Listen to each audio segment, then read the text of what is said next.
40 বছরে রাসূল আকরাম সাল্লাল্লাহু আলাইহি ওয়াসাল্লাম নবুয়ত পেয়েছিলেন নাকি তার আগেই পেয়েছিলেন? এই কথাটা মূলত শাইখ আহমদুল্লাহ সাহেবের যে মূল ভিডিওটা, নবুয়তের পূর্বে রাসূল আকরাম সাল্লাল্লাহু আলাইহি ওয়াসাল্লাম কোন ধর্ম পালন করতেন? শ্রোতারা যখন প্রশ্ন করে আমরা কিন্তু প্রথমেই প্রশ্নটা আপনাদের সামনে পড়ে নেই। এখন আপনি আগেও নিলেন না, পিছেও নিলেন না। লা তাকরাবুস সালাহ, আল্লাহ বলছেন নামাজের ধারে কাছে যাও না। আপনি নিয়ে এসে এটা মুস্তাফিজ হুজুর বলল নামাজের ধারে কাছে যাও না। এখন আপনি কাট করে ওখানটা নিয়ে যে বসায় দিলেন। যদি বলেন যে কোন ধর্ম অনুসরণ করতেন না, তাহলে নাউজুবিল্লাহ উনি কি ধর্মহীন ছিলেন নাকি? উনি নবী হয়েছেন কত বছর বয়সে? 40 বছর বয়সে। তাহলে আর যে ভদ্রলোক এই কথাগুলো নিয়ে আজকে আলোচনা করতেছে, শাইখ আহমদুল্লাহ সাহেবের মূল ভিডিওটা কি ছিল আপনারা দেখবেন, এখন ইউটিউবে আছে। কাট করে নিয়ে যে ওই জায়গাটা ওখানে বসানো হয়েছে। আর এটা নিয়ে আমাদের ভাইয়েরা গোটা দেশ উত্তাল করে ফেললো। শাইখ আহমদুল্লাহ সাহেবকে নিয়ে এই কথাগুলো যারা বলতেছে, মূলত শাইখ আহমদুল্লাহ ব্যক্তি আহমদুল্লাহ টার্গেট না, মূলত তার প্রতিষ্ঠান টার্গেট। যে মোহতারাম, আল্লাহ রাসূল সাল্লাল্লাহু আলাইহি ওয়াসাল্লাম কি 40 বছরে নবুয়ত পেয়েছিলেন নাকি তিনি আগে থেকেই নবী, এবং এই বিষয়টা নিয়ে এত আলোচনা কেন হচ্ছে? দ্বিতীয়ত, শাইখ আহমদুল্লাহ সাহেব যে কথাটি বলেছেন সেই কথাটা আপনারা সমর্থন করেন কিনা? তৃতীয়ত, আরেকটি বিষয় উনি লিখেছেন যে এই বিষয়টা নিয়ে যে পরিমাণ আলোচনা এবং সমালোচনা হচ্ছে, সেই আলোচনা আপনারা বসে কি সমাধান করতে পারেন না? তিনটে বিষয়। আমি শেষ বিষয়টা নিয়ে আগে কথা বলবো যে আপনারা সমাধান করতে পারেন কিনা। দেখেন, কিছু কিছু বিষয় হাদিসে একাধিক বর্ণনা আছে, যেই বর্ণনাগুলো একাধিক থাকার কারণে সাহাবী রিদওয়ানুল্লাহি আনহুম আজমাইনদের জামানা থেকেই কিন্তু এই মতবিরোধগুলো চলে আসছে। যেমন আপনাকে একটা কথা বলি, নামাজের মধ্যে যে আমরা হাত বাঁধি, কেউ নাভির নিচে, নাভির ওপরে, কেউ বুকের ওপরে হাত বাঁধি, প্রত্যেকটা কিন্তু হাদিসের মধ্যে আছে। প্রত্যেকটা কিন্তু হাদিসের মধ্যে আছে। এখন আপনি যদি বলেন যে বুকের উপরে হাত বাঁধা এটাই বিশুদ্ধ আর সব কিছু বাকি হাদিসগুলো এগুলো নিষিদ্ধ বা এগুলো মানা যাবে না, তাহলে আপনি এখানে জুলুম করলেন। এটা উচিত না। কিছু বিষয় একাধিক বর্ণনা দুইভাবে এসেছে। তো সাহাবী রিদওয়ানুল্লাহি আনহুম আজমাইনদের মধ্যে ইখতিলাফ ছিল, তাবেঈনদের মধ্যে ছিল, পরবর্তী স্কলারদের মধ্যে ছিল, সালফে সালেহিনদের মধ্যে ছিল, বর্তমান সময়েও আছে। এটা থাকবে কিয়ামত পর্যন্ত। সেক্ষেত্রে আপনার আমার ভূমিকা কি হবে? আপনার আমার ভূমিকা হচ্ছে একাধিক বর্ণনা যখন থাকবে তখন আপনার যেটা ভালো লাগে আপনি মেনে নেবেন। তবে অবশ্যই ইসলামিক স্কলার একজনকে ফলো করবেন যে তার রায়টা কি। সেটা হানাফি মাযহাবের হতে পারে, শাফি মাযহাবের হতে পারে, মালিকি মাযহাবের হতে পারে, তার রায়টা কি। 2 নম্বর বিষয়, 40 বছরে রাসূল আকরাম সাল্লাল্লাহু আলাইহি ওয়াসাল্লাম নবুয়ত পেয়েছিলেন নাকি তার আগেই পেয়েছিলেন? এই কথাটা মূলত শাইখ আহমদুল্লাহ সাহেবের যে মূল ভিডিওটা, সম্ভবত উনি এই যে চাঁদনি চক বা এই যে নিউ মার্কেটের ওখানে যেই একটা মাহফিল হয় কোন মসজিদে যেন, ওখানে সওয়াল জবাবের মধ্যে যে ভিডিওটা, মূল ভিডিওটা দেখেন। আমাদের কাছে কোনো শ্রোতা যখন প্রশ্ন করে, এই যে আজকে যে প্রশ্ন উত্তর দিচ্ছি, শ্রোতারা যখন প্রশ্ন করে আমরা কিন্তু প্রথমেই প্রশ্নটা আপনাদের সামনে পড়ে নেই। ইভেন এই যে আব্দুল জাহের মাহমুদ যে প্রশ্নটি করেছে, এই প্রশ্নটাও কিন্তু আমি পড়লাম। কোরআনুল কারিমে আল্লাহ কি বলছে একটা উদাহরণ দিয়ে আরো ক্লিয়ার হবেন। লা তাকরাবুস সালাহ, নামাজের ধারে কাছেও যায় না। এখন আপনি আগেও নিলেন না, পিছেও নিলেন না। লা তাকরাবুস সালাহ, আল্লাহ বলছেন নামাজের ধারে কাছে যায় না। আপনি নিয়ে এসে এটা মুস্তাফিজ হুজুর বলল নামাজের ধারে কাছেও যায় না। এখন কখন? আল্লাহ তো এটা পরে বলে দিয়েছে, ও আনতুম সুকারা, যখন নেশাগ্রস্ত অবস্থায় থাকো। মদ খায়া পবিত্র না হয়ে সাথে সাথে নামাজে দাঁড়ায় না, নাপাক অবস্থায় দাঁড়ায় না। এখন আপনি কাট করে ওখানটা নিয়ে যে বসায় দিলেন। সুযোগ সন্ধানী যারা আছে সোশ্যাল মাধ্যমে, আমার লেকচার বলেন, আহমদুল্লাহ সাহেবের লেকচার বলেন, আব্দুল্লাহ সাহেবের লেকচার বলেন, XYZ যে কোনো স্কলারের লেকচার কেটে কেটে অনেকভাবে কিন্তু উপস্থাপন করা যায়। একটা পজিটিভ বিষয়কে কিন্তু নেগেটিভলি উপস্থাপন করা যায়। আর যে ভদ্রলোক এই কথাগুলো নিয়ে আজকে আলোচনা করতেছে, শাইখ আহমদুল্লাহ সাহেবের মূল ভিডিওটা কি ছিল আপনারা দেখবেন, এখন ইউটিউবে আছে। প্রশ্নটা শাইখ এইভাবে পড়ছেন যে এক ভাই প্রশ্ন করেছেন, রাসূল আকরাম সাল্লাল্লাহু আলাইহি ওয়াসাল্লাম তো 40 বছরে নবুয়ত পেয়েছেন, এর আগে তিনি নবী ছিলেন না। তাহলে এই 40 বছর আগে তিনি কোন ধর্ম অনুসরণ করতেন? তাহলে কি আল্লাহ রাসূল কোনো ধর্মের অনুসরণ করতেন না, নাকি অনুসরণ করতেন? অনুসরণ করলে কার ধর্ম অনুসরণ করেছেন?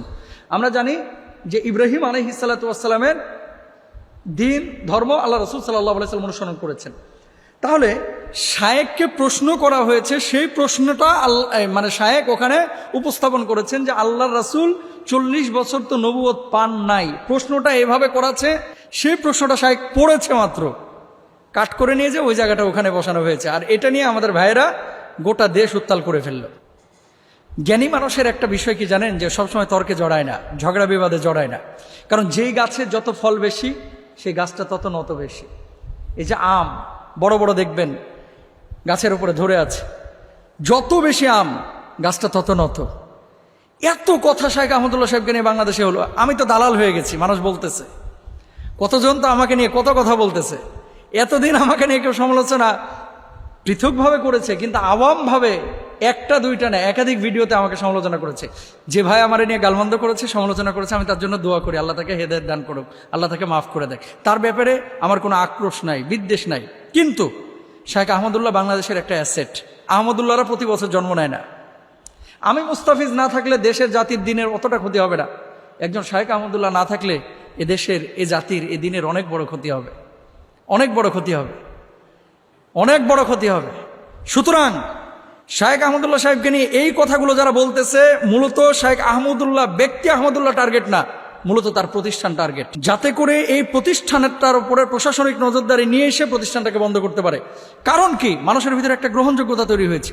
আপনি বিদেশে যান, আউল বাউল ফাউল যারা নাচানাচি গাওয়াগাই করে, তাদের ইমেজটা কি? বর্তমান জেনারেশনের যুবকদের কাছে তাদের ইমেজটা কি? আর শাইখ আহমদুল্লাহর ইমেজ কি? মিজানুর রহমান আজহারের ইমেজ কি? আমি যে কথাটি বলতে চাচ্ছি, ফুল ভিডিওটা আগে দেখেন, তারপর আপনারা সিদ্ধান্ত নিন। এবার আসেন দলিল। বলা হচ্ছে কি, যে কেউ যদি নবীজিকে বলে যে 40 বছরে আল্লাহ রাসূল সাল্লাল্লাহু আলাইহি ওয়াসাল্লাম নবুয়ত পেয়েছেন, তার আগে যদি কেউ বিশ্বাস না করে সে কাফের হয়ে যাবে। যদি এই কথা কেউ বলে, তাহলে আনাস ইবনে মালিক রাদিয়াল্লাহু তাআলা আনহু এবং আব্দুল্লাহ ইবনে আব্বাস রাদিয়াল্লাহু তাআলা আনহুমা তাদের কথা অনুসারে সেই কাফেরের খাতায় তাদের নাম উঠে যায়। নাউযুবিল্লাহি মিন যালিক। কেন বলি? বুখারী শরীফের হাদিস। আনাস ইবনে মালিক রাদিয়াল্লাহু তাআলা আনহু কি বলছেন? আল্লাহ রাসূল সাল্লাল্লাহু আলাইহি ওয়াসাল্লামের 1 বছর না 2 বছর না 10টা বছর তিনি খেদমত করেছেন। তিনি বলছেন, আল্লাহ সুবহানাহু ওয়া তাআলা রাসূল আকরাম সাল্লাল্লাহু আলাইহি ওয়াসাল্লামকে নবুয়ত দিয়েছেন, বাসাহুল্লাহু আলা রাসি 40 সানাতান।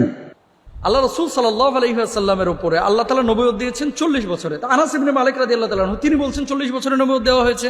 তাহলে যারা বলতেছে যে 40 বছরে আল্লাহ নবীকে নবুয়ত দেওয়া হয়েছে, তাহলে সেই কথা অনুসারে আনাস ইবনে মালিক রাদিয়াল্লাহু তাআলা আনহুর উপরে সে অপবাদ যায়। নাউযুবিল্লাহ। আব্দুল্লাহ ইবনে আব্বাস রাদিয়াল্লাহু তাআলা আনহু তিনি বলছেন যে আল্লাহ রাসূল সাল্লাল্লাহু আলাইহি ওয়াসাল্লামের উপরে 40 বছরের নবুয়ত এসেছে। আল্লাহ রাসূল সাল্লাল্লাহু আলাইহি ওয়াসাল্লাম আরেকটা হাদিসের মধ্যে কি বলছেন দেখেন, ইন্নী লা আরিফু হাজরান বিমাক্কাতা কানা ইউসাল্লিমু আলা ক্বাবলা আই ইউবাস। আল্লাহ রাসূল সাল্লাল্লাহু আলাইহি ওয়াসাল্লাম বলছেন যে আমি একটা পাথরকে চিনতাম, আমি নবুয়ত পাওয়ার আগেই এই পাথরটা আমাকে সালাম করত। তো নবুয়ত পাওয়ার আগে পাথর আমাকে সালাম করত। আল্লাহ রাসূল সাল্লাল্লাহু আলাইহি ওয়াসাল্লাম নিজে বলেছেন। তো নবীজি যে বললেন যে আমায় নবুয়ত পাওয়ার আগে পাথর আমাকে সালাম করত, তাহলে নবুয়ত আল্লাহ রাসূল সাল্লাল্লাহু আলাইহি ওয়াসাল্লাম একটা নির্দিষ্ট সময় পেয়েছেন। এখন আরেকটি হাদিস যেটা দিয়ে সব ভাইয়েরা দলিল পেশ করে, নবীজি সাল্লাল্লাহু আলাইহি ওয়াসাল্লামের নবুয়তের ব্যাপারে জিজ্ঞেস করা হয়েছিল যে আপনি কখন থেকে নবী? তিনি জবাব দিয়েছেন, কুনতু নাবিয়্যান ওয়া আদামু বাইনাল মাই ওয়াত তিন। অন্য বর্ণনায় আছে কুনতু নাবিয়্যান ওয়া আদামু বাইনার রূহি ওয়াল জাসাদ। আদম যখন রূহ এবং মাটির মধ্যে মিশ্রিত ছিলেন, তখন থেকে আল্লাহ রাসূল সাল্লাল্লাহু আলাইহি ওয়াসাল্লাম নবুয়ত পেয়েছিলেন। এরকম কিন্তু একাধিক বর্ণনা আছে। হাদিসটা কি? হাদিসটা রাসূল আকরাম সাল্লাল্লাহু আলাইহি ওয়াসাল্লামের বিশুদ্ধ হাদিস, যে যখন আদমকে সৃষ্টি করা হয় নাই তখন থেকেই তিনি নবুয়ত পেয়েছিলেন। কিন্তু আদম আলাইহিস সালাতু ওয়াস সালামকে আল্লাহ সুবহানাহু ওয়া তাআলা যে পৃথিবীর বুকে পাঠিয়েছেন, নবীকে যে আল্লাহ সুবহানাহু ওয়া তাআলা পৃথিবীর বুকে পাঠিয়েছেন, নবীজি 40 বছর পর্যন্ত নবুয়ত পান নাই, কিন্তু আগে থেকে নবুয়ত ছিল লাউহে মাহফুজে। কোরআন যেমন সংরক্ষিত ছিল, নবীজির স্বীকৃতি লাউহে মাহফুজে এবং আসমানি জগতে, রুহানি জগতে আল্লাহ তাআলা আগেই দিয়ে রেখেছিলেন। সেই স্বীকৃতির সনদ, স্বীকৃতির চূড়ান্ত বাস্তবায়ন আল্লাহ তাআলা 40 বছরে করেছেন। তাহলে কি সেই হাদিসটাও ঠিক, এই হাদিসগুলোও ঠিক। 40 বছরে নবীজি নবুয়ত পেয়েছেন, এটা তো সিরাতের ম্যাক্সিমাম কিতাবের মধ্যে আছে, ম্যাক্সিমাম কিতাবের মধ্যে আছে। আমরা তো অস্বীকার করতেছি না সেই বিষয়টা, কিন্তু নবুয়ত 40 বছরে পেয়েছে, এটাকে কেউ যদি অস্বীকার করে কাফের হয়ে যাবে, ফাসেদ হয়ে যাবে, এই বিষয়টাতে আমরা একমত না, এটা অশুদ্ধ বিষয়। সুতরাং রাসূল আকরাম সাল্লাল্লাহু আলাইহি ওয়াসাল্লামের হাদিস একাধিক থাকতে পারে। আমাদের আকীদা হচ্ছে নবীজি 40 বছরে নবুয়ত পেয়েছেন এবং নবীজির নবুয়তের সিদ্ধান্ত স্বীকৃতি আল্লাহ সুবহানাহু ওয়া তাআলা আগেই দিয়ে দিয়েছেন। কিন্তু এটা নিয়ে বাড়াবাড়ি, ছাড়াছাড়ি, মারামারি, আর মূলত যদি উদ্দেশ্য হয়ে থাকে শাইখ আহমদুল্লাহকে দমন করা, এই উদ্দেশ্যটা আসলে সফল হবে না। আল্লাহ তাআলা চক্রান্তকারীদের চক্রান্তকে নস্যাৎ করুক। সবাই বলেন আমিন। আল্লাহ সুবহানাহু ওয়া তাআলা আমাদেরকে বুঝার তৌফিক দান করুন। আসসালামু আলাইকুম।